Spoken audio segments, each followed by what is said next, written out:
مرحبا، كيفكم؟ معكم فاتنة. اليوم رح لكم كيف تعملوا أطيب صينية للحلبة، وصفة من التراث الفلسطيني القديم. وصفة جدا طيبة وزاكية، رح أعلمكم سر بسيط فيها حتى تتخلصوا من ريحة الحلبة. قبل ما تشوفوا الوصفة اعملوا شير للفيديو ولايك لفاتنا's كيتشن، وتابعوا قناتي على اليوتيوب فاتنا's كيتشن نيو.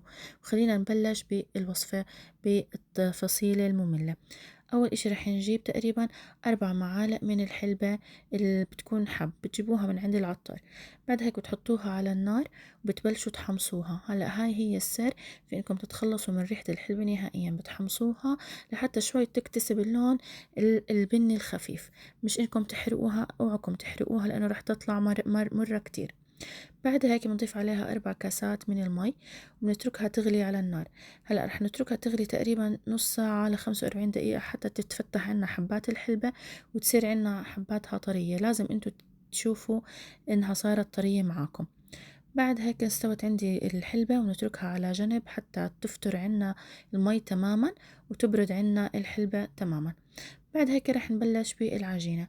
العجينة عبارة عن كاستين من السميد الناعم، رح نضيف عليهم نص كاسة من السكر، ورح نبسهم مع نص كاسة من الزيت الزيتون. بتبسوهم كتير منيح زي كأنكم بتبسوا المعمول حتى تختلط جزيئات الزيت بالسميد والطحين. بعد ما بسيناهم كتير منيح رح نبلش نضيف عليهم المكونات. عبارة عن معلقتين حليب بودرة، رح نضيف عليهم معلقة كبيرة من القزحة، رح نضيف عليها معلقة كبيرة من السكر ومعلقة كبيرة من الخميرة، ورح نضيف عليها 4 معالق من الحلبة اللي عملناهم المستويين. بعد هيك رح نعجنهم مع بعض بكاستين من مية السلق الفاترة.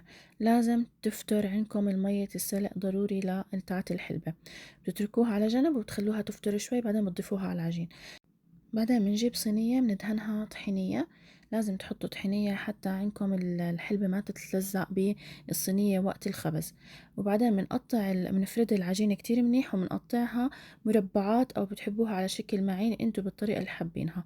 والصينية انتو تختاروها يا شكل دائري يا شكل مستطيل حسب المتوافر عندكم. بعد هيك بتقطعوها أنا قطعتها على شكل مستطيلات أو مربعات زي ما انتو شايفين. بعدين بتحطوا على كل حبة اللي بتحبوه من المكسرات. أنا حطيت منها شرحات من اللوز.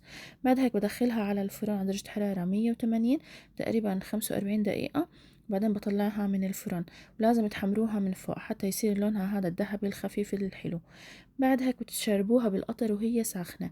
لازم تشربوها بالقطر وهي بتشرب قطر كتير منيح، فشربوها قطر كويس، يعني حطوا عليها 3 كاسات من القطر. بعد هيك الوصفة صارت عنا جاهزة، إن شاء الله تكون عجبتكم. الوصفة كتير طيبة وشهية وخفيفة كتير وما إلها ريحة أبدا، بالسر اللي علمتكم إياه بقلب الفيديو. إن شاء الله تكون عجبتكم. ما تنسوا تعملوا شير للفيديو ولايك لفاتنا's كيتشن، وتابعوا قناتي على اليوتيوب فاتنا's كيتشن نيو.